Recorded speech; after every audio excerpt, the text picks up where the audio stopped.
Hey guys, this is Greg with CMD Solutions Group. Okay, I just want to take a couple of minutes to actually go over some important information that I think you guys might need. Okay, might help you out pertaining to increasing your credit score, maintaining a better credit. Okay, one is credit utilization. All right, and the other is debt to income ratio.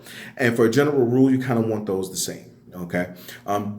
Let's see, credit utilization. Okay, credit utilization is basically the amount of credit that you're using on your line of credit or on your credit card. Okay, so let's say if you have $1,000 credit limit or you have a $1,000 line of credit, for a general rule, you don't want to go over 20%. Okay, so that means you take $1,000, you times that by 20%, that's $200.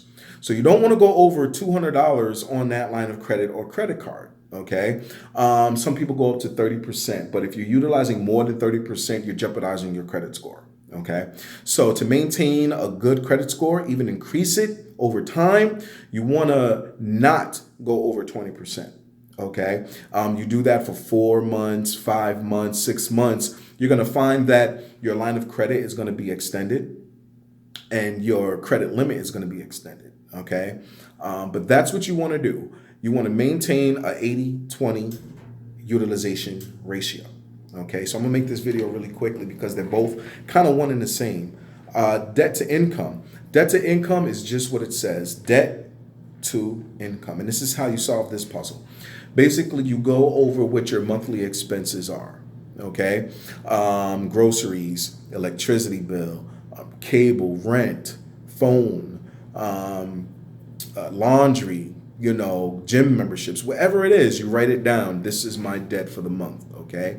Then you take your income and you want to do the net. You don't want to do gross. All right. And I'm pretty sure you guys know the difference. Okay. Gross is what you're actually grossing on your place of employment, your job. That's how much you're actually grossing. Net is after, taxes and insurance and any other savings that you might have coming out, any deductions.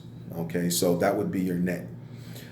So you take your debt on a monthly basis, okay, and you divide that by your income or your net income. And let's, for an example, $2,000, okay? So you add up all your monthly expenses. You say, wow, I go out to eat, I go out to the movies, I have a gym membership, I do laundry, I do all these other things. I pay rent, car note, car insurance, things like that, health and life insurance.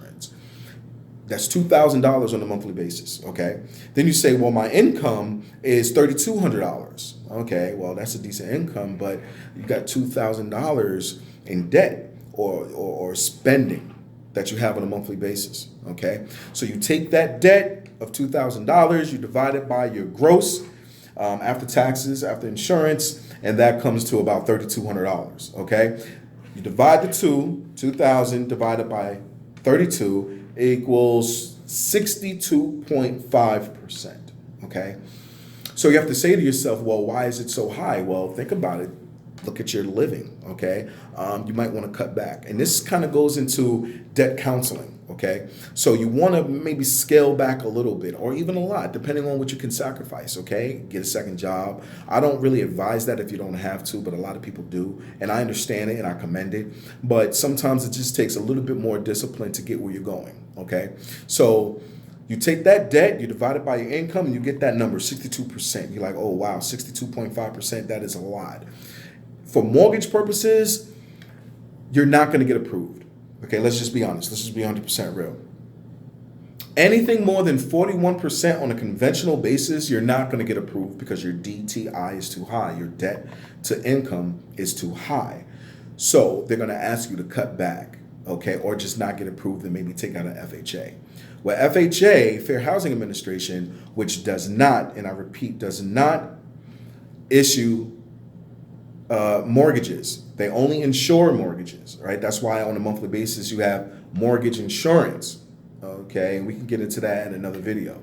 But I want you to keep focused on that debt to income. All right, it's very, very important. Debt to income, the lower the better. So if you're facing a 62.5% debt to income, okay, you should make drastic decisions or cutbacks if you're looking for a mortgage. If you're not looking for a mortgage and you're having a good old time, okay, well, fine. But if you're looking for a mortgage, especially conventional, you want to do 41% or lower. Anything more than 41%, you probably won't get approved. And if you get approved, your interest rate is going to be through the roof and you're going to have insurance. All right. You're going to have guaranteed mortgage insurance. And that's something that you really want to avoid unless you're going FHA. FHA has a lower interest rate. Okay. But the trade-off is you have mortgage insurance. So you can go for a conventional loan with a higher interest rate, but you don't have mortgage insurance. Or you can go FHA where you have mortgage insurance, but you have a lower interest rate. So just to recap, you have your credit utilization. The lower the better. General rule, you do not want to go over 20%. $1,000 credit limit. All right. You don't want to use more than $200 or 20% of that. 30% is $300. You don't want to go more than 30% because then you start jeopardizing your credit score. Okay, and then it'd be really tough for you to get any type of loan. And if you do get a loan, your interest rate is going to be sky high. Okay, and then you got your debt to income. All right, your debt to income, general rule, you kind of want to match it. The lower the better. You don't want to go over, say, 20%, 30%. If you're looking for a conventional home mortgage, a home loan mortgage, then you don't want to go over 41% conventional. FHA is 100%. So you can go up to 100% on your DTI, but at the end of the day, you're going to have mortgage insurance. So it's kind of, six in one hand, half a dozen in the other. But you really want to focus on those utilizations, those ratios, okay? Your debt to income ratio and your credit utilization ratio. All right. So this is Greg with CMD Solutions Group. I'll be seeing you.